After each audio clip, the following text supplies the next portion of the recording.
Now, as a man living in 2020, it's very brave to say the words feminist issue on the internet at the risk of being cancelled or rounded up and put away in the Tower of London or something. So I'm glad to have found this story written by a woman that I can just quote bits out of, and then, I'm not saying anything wrong, am I? Have a look at this headline. As a single mum, I'm pleased the BBC licence fee might be scrapped. Women are more likely to be disproportionately burdened by the payment, so it's fair to say that the TV licence is a feminist issue. Not my words, the words of an actual woman there. And it is fair to say that the TV licence fee payment burdens women disproportionately. She's correct in that.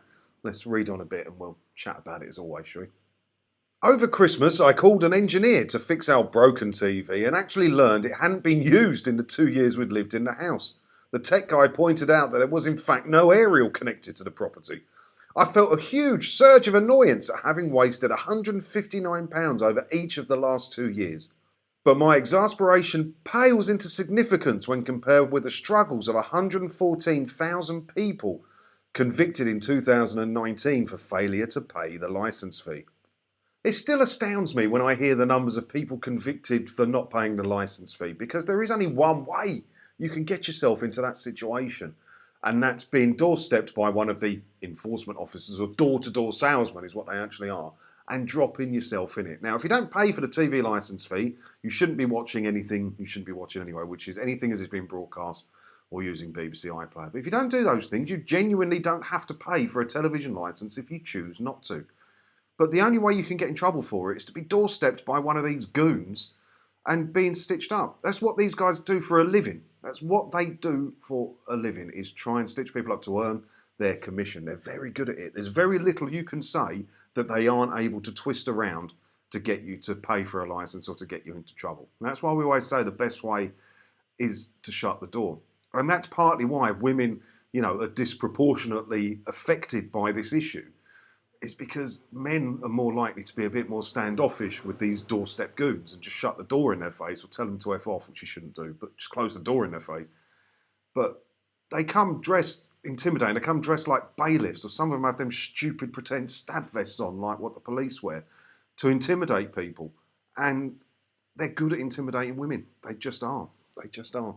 And that's why it affects women more. It's a sad situation, really. Women are more likely to be poor, struggling to pay bills and thus disproportionately burdened by the payment. So it's fair to say the TV licence is a feminist issue.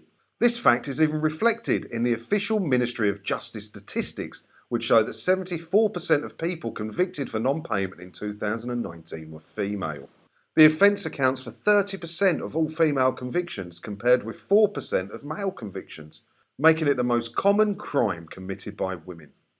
Does it not make you really sad to hear that line, making it the most common crime committed by women, when not having a television licence isn't against the law? There's no law saying you have to have a television licence. As long as you're not watching anything that's been broadcast using BBC iPlayer, you don't need a licence. So these goons coming to doorstep women, how many of those were trying to be legit in that but just got stitched up? I bet there's a few. I can't back it up with any numbers, obviously, but I bet there's a few.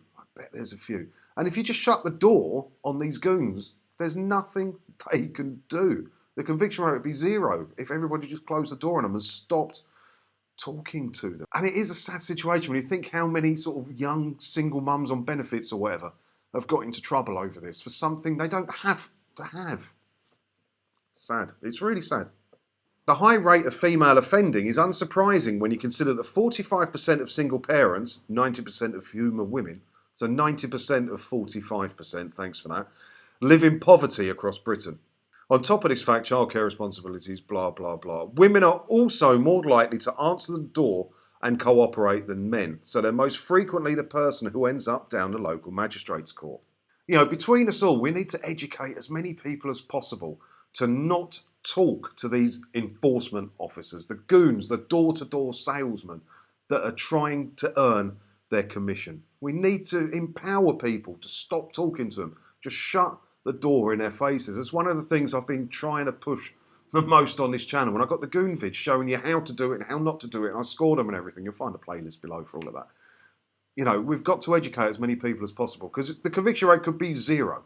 Because you don't have to have a television license. They're knocking on the door to try and stitch you up. You shouldn't be watching anything. You shouldn't be watching all of that nonsense, right?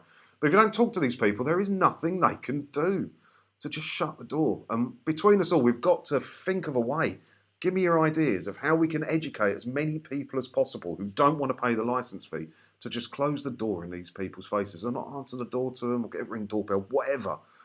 Just don't interact with these goons that knock on your door, and the conviction rate could be 0%, and then it wouldn't disproportionately affect women at all, would it?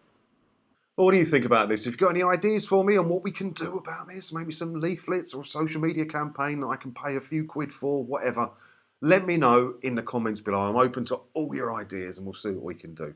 So while you're doing that, I'm going to go off, make a few more videos about it, I guess. So I'll see you in one of those soon. Thanks for watching.